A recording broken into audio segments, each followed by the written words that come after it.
madaxweynaha Soomaaliya waxaan ugu baaqayaa Soomaalidu shalay ku dooratay waad ogeyd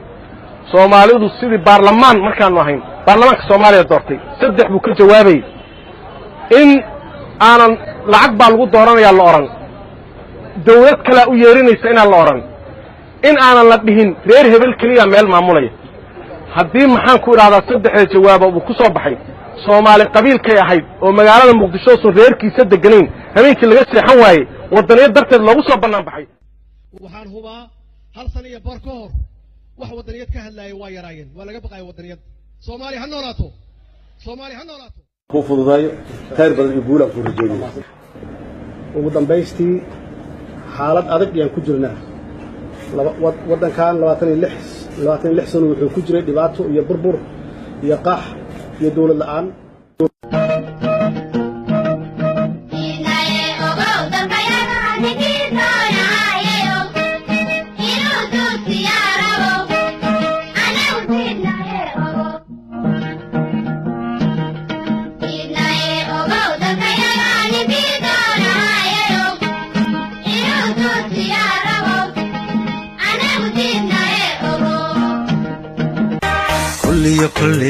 كل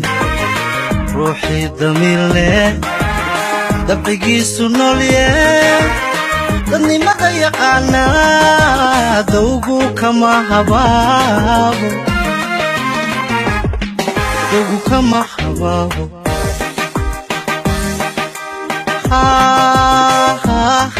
دوغو كما حبابي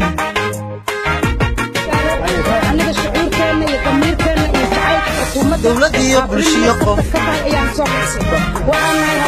كدن تباها نقطة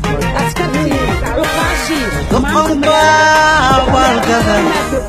كيتوني دموشي وحن كل دردان تبضي جيران دولتي برشية قف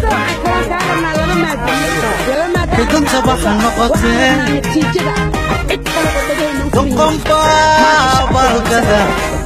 كيتوني دموشي وحن كل دردان تبضي جيران قفكي وحكو كرا لعقوب وهاجر بحا كقدونا ميل ألك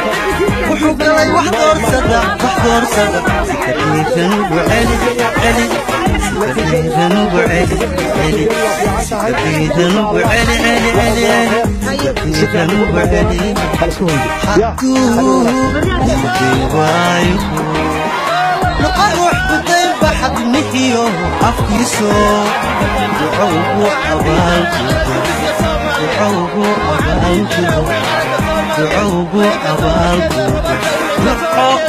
أبال